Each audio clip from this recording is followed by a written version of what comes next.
The History of Bowling by Holly Penland. While earlier versions of bowling may not look exactly like the modern version, the origins of bowling can be traced back about 4,000 years to Rome and Greece, and some clues suggest that the sport may have earlier origins. Spacious sky for amber waves.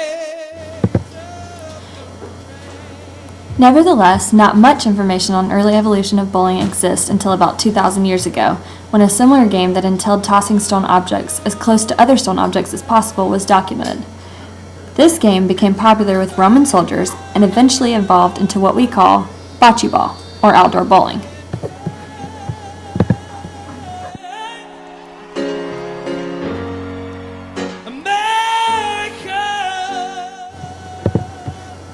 Modern bowling also has some roots in old German religious ceremonies. In fact, this is most likely where today's pins were introduced. In these ceremonies, parishioners were instructed to place their kegels, a pin resembling item that most Germans carried for protection in sport, at the end of a long lane.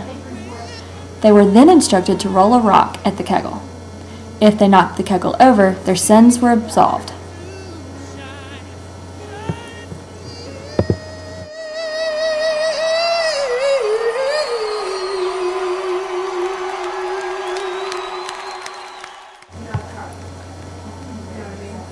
Bowling became very popular in Britain as early as the 1300s and was a favorite pastime of King Edward III's soldiers. It is thought that the game was brought indoors in England during the 1400s. Bowling was brought to the United States by Europeans who settled in the New World. During colonial times, bowling, which was then called nine pins because of the number of pins used, was actually banned. You may ask yourself why. This was because the sport of bowling was associated with drinking and gambling.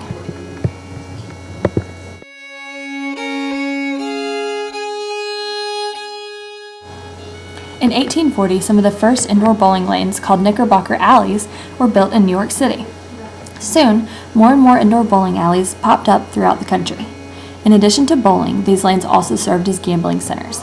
When laws were put into place to outlaw what was then called nine pins, someone added a 10th pin and renamed it bowling to keep the sport alive. The extra pin and the new game gave bowling a new lease on life. No longer the sport of gamblers, it was now enjoyed by men, women, and children in more wholesome environments. By the end of the 1800s, there were more than 200 indoor 10-pin bowling alleys in New York alone. Across this land, me and you.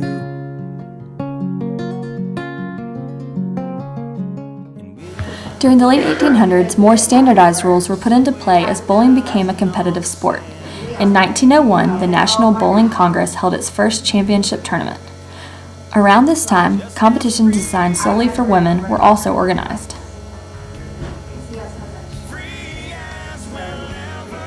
As the sport grew, innovations such as bowling balls with drilled holes and automatic pin spotters revolutionized the sport. The Professional Bowlers Association was formed and went on tour in 1959 and enjoyed impressive television ratings during its heyday.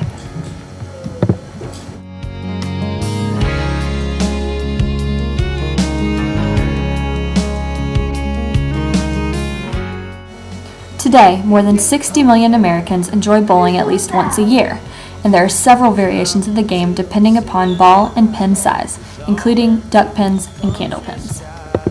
Me and you.